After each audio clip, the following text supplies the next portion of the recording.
Welcome, Gunrunner.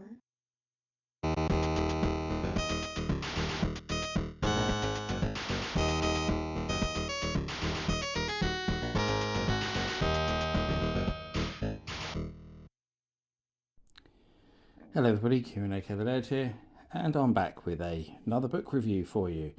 And this is a continuation of I suppose a series that I've been doing of late on the channel. And that's looking at these series of arcade books from Hardcore Gaming 101. I have previously looked at the rather excellent Data East book. And there was another one I looked at as well. Oh, it was a beat 'em ups book, wasn't it? I looked at on the channel as well. So I've looked at some of these already. And I mentioned in my last video, which I think was the Data East one, that I'd now picked up quite a few of them from Amazon vouchers that I had. And that I was going to be doing loads more. And I think I showed a couple. I think I showed this one, the Sega one. I've got Taito. So I've got Sega 1 and 2. I've got Taito 1 and 2 to do. And I've got a Namco one, so I've got loads of these actually in the pipeline to cover. And there's some more that I've got my own as well that I'd like to pick up. Like there's a shoot 'em ups book, for example, that I do want to get. I think it's two actually. I think there's a 1 and a 2 with shoot 'em ups, but I digress because today we are looking at Sega Arcade Classics Volume 1 with this great cover that shows obviously some of the iconic characters that have appeared in Sega arcade games over the years. Like Alex Kidd, a lot of people forget actually there's an Alex Kidd arcade game. I think it's Alex Kidd and the Lost Stars, if I remember rightly. It also came out on the Master System, but I think a lot of people forget that there is a Alex Kidd arcade. We've got the characters from Golden Axe on there. We've got over there. We've got Shinobi. We've got Dynamite Ducks. So we've got quite a few Crackdowns. We've got quite a few very cool Sega arcade games represented in that cover montage. Very nice indeed. I like that art a lot. So similar to the other books in terms of its a glossy paperback. I just noticed as well they've kind of done these down the bottom, that one player action with a Sega Genesis seal of approval kind of things. They've done them. Which I suppose is quite a nice touch. So it's about arcades rather than Mega Drive. And then it's got some of the stuff on the back that's in it, also like Space Harrier, Outrun, Wonder Boy, etc. I've just mentioned a few of them there, of course. So we'll have a look then, shall we? There's a Alter Beast in the background there as well. That's quite cool, isn't it? So it's a brand new book, so it's all struggles to open. I apologise if the light just got worse. It's just come over really overcast outside, and I'm quite near my window, so it might have affected what you see. But there we go. So there's a little introduction there, along with a system key, because it does talk about the home ports, like the other books did. I've looked at the Beat 'em Up book did, and the Data East book did. So we've got all that in here as well as the arcade games. So Kirk Kalata is the main writer and editor on it. There's various other people who have contributed to it as well, like John Stesney Paniak, very good writer indeed, in there. So contents, obviously a nice bit of the radio from Outrun. So we'll get into the book. So there's Space Harrier, good start. Obviously a very famous Sega arcade game. And I was so happy to get to play on a hydraulic Space Harrier at Play Expo a few years back. So I'd never played the hydraulic version, and it was so cool. So there we go. So there's all the home ports. Now, what I really liked about this is it's got all your usual home ports. There we go, RK32X, Sharp 68000, Master System there, etc., etc. But if you look down the bottom here, alongside the comical Sharp MZ version, which still makes me laugh because it's literally just blocks. If you can see that, if you watch it playing on YouTube, it's hilarious. It's like you just think, why did they even bother to do this?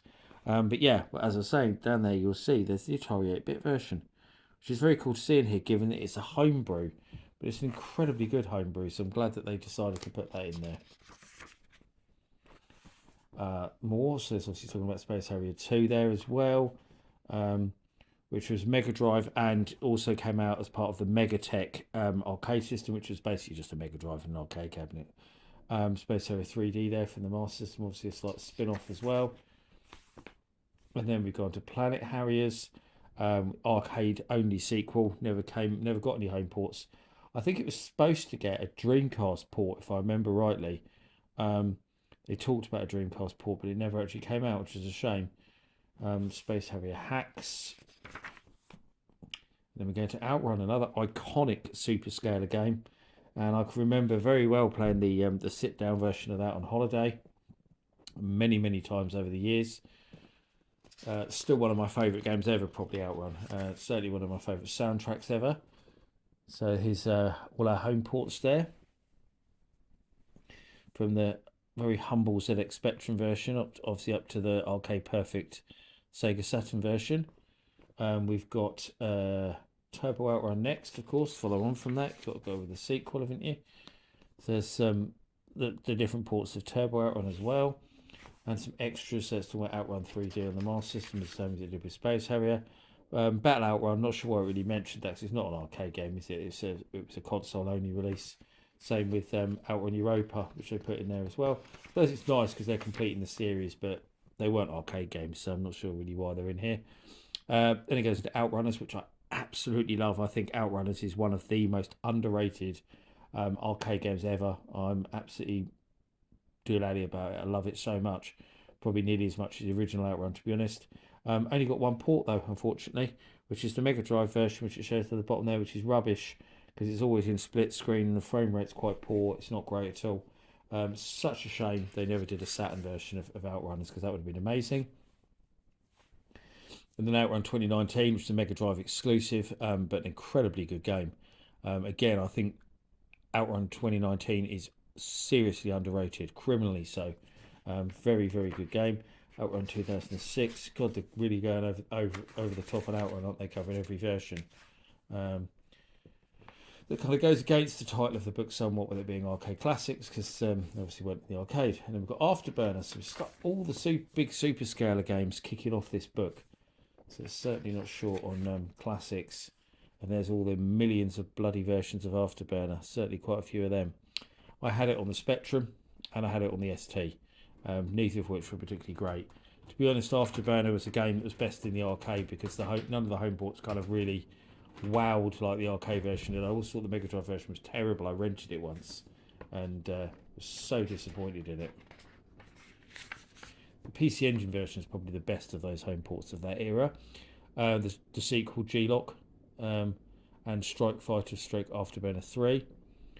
G-LOC, again, a game that never really got very good home ports. None of them are particularly great. The Mega Drive version's okay, I suppose. Afterburner 3 obviously got a decent port to the Mega CD. And there's Sky Target, which is kind of a spin-off of Afterburner series. Is it Afterburner Climax is it going to? Yes, it does. So again, it's going through every version of that game.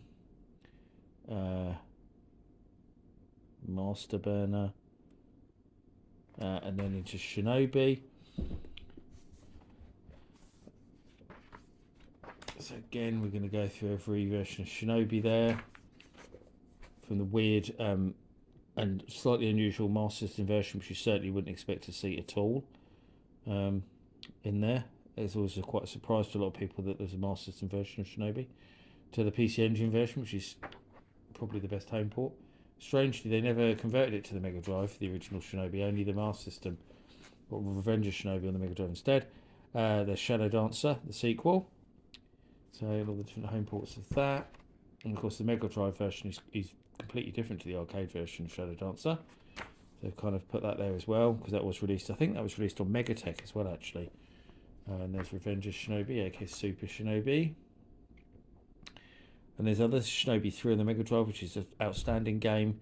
Cyber Shinobi on the Master System, which I actually think is a bit underrated. The GG Shinobi games on the GameCube, which are really good but very hard. Shinobi Legions on Saturn, again underrated. Some of the more modern ones, which I'm not massively interested in.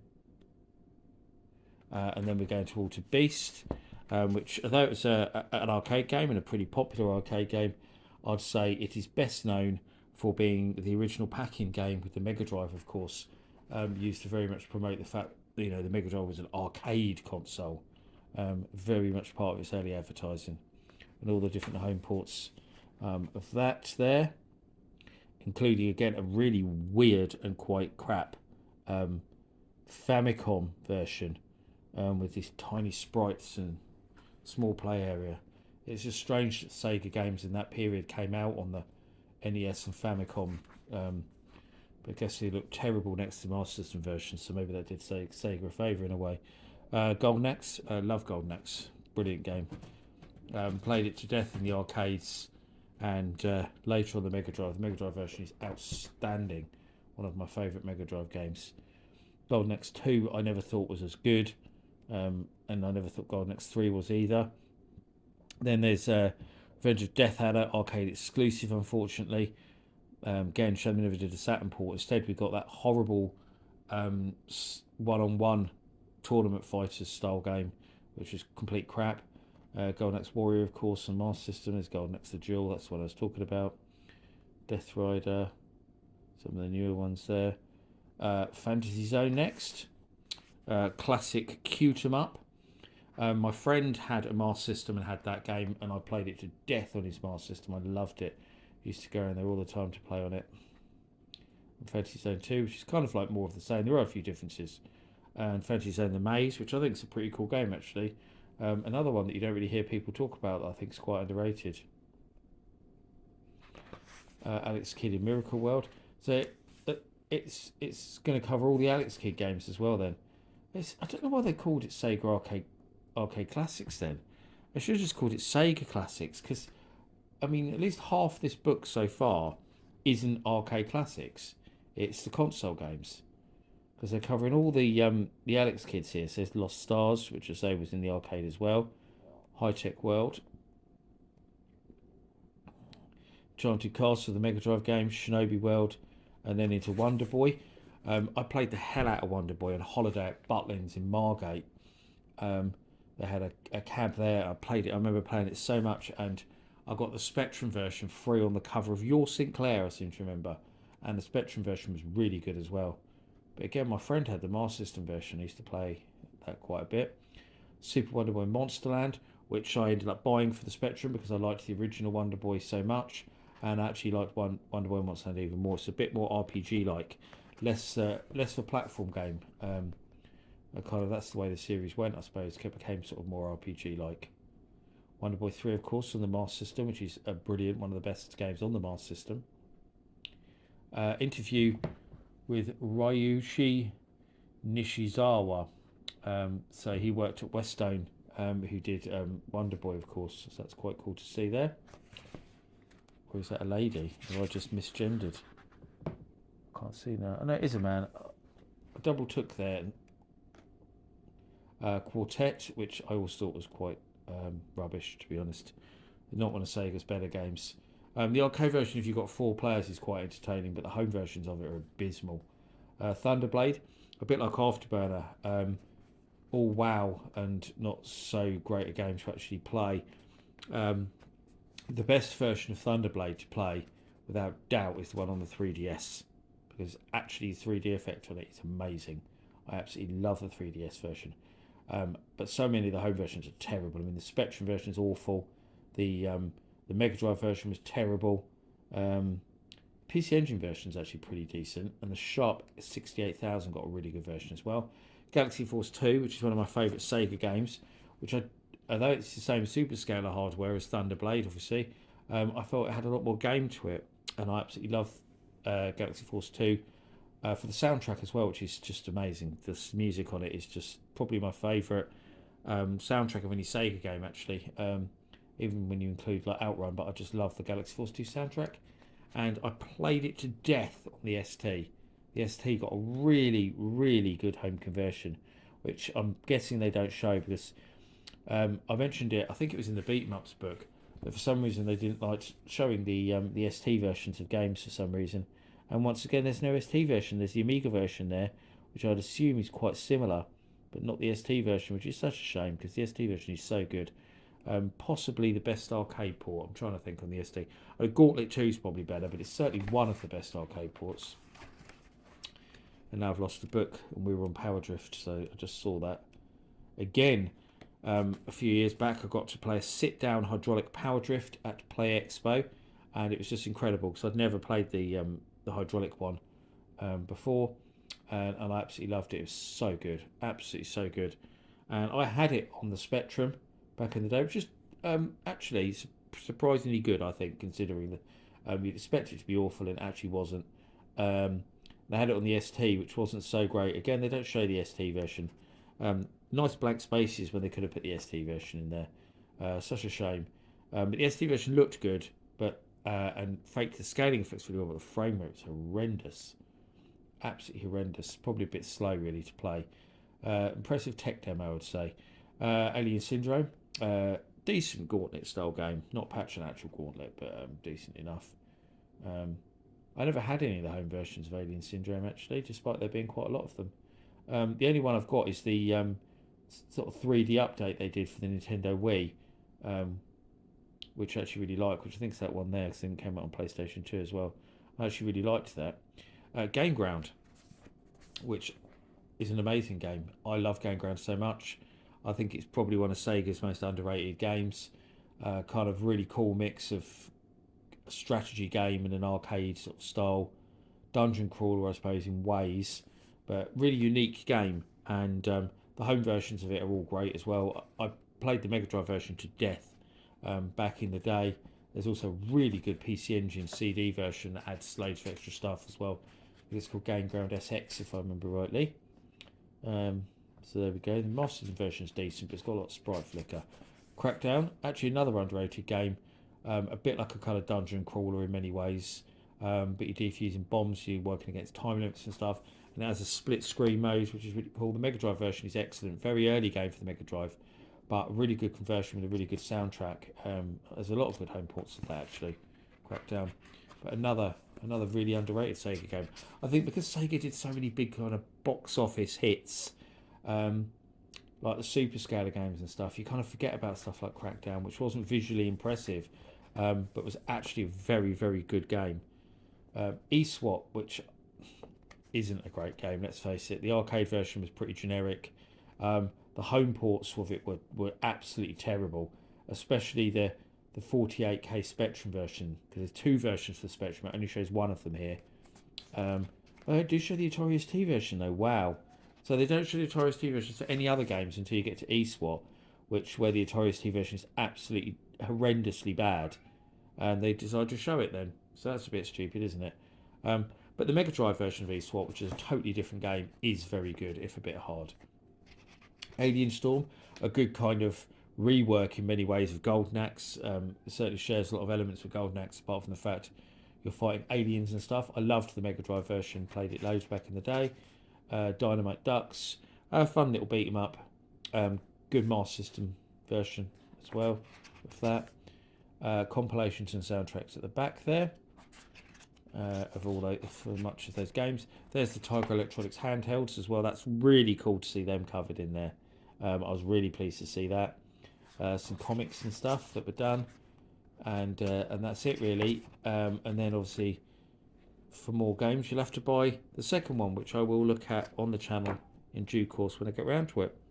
But overall, Sega Arcade Classics Volume 1 is a very good book, even if the title is misleading. I don't want to sound negative, because I do think the title is massively misleading. I think it should just be called Sega Classics Volume 1, to be honest, because at least half the book isn't really arcade games.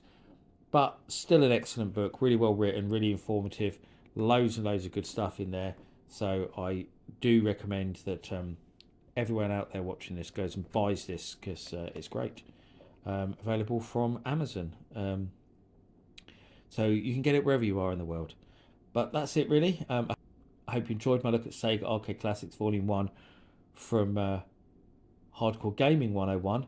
I've been the Laird. I thank you for watching as always, and I'll see you all again for another video very soon. Bye bye.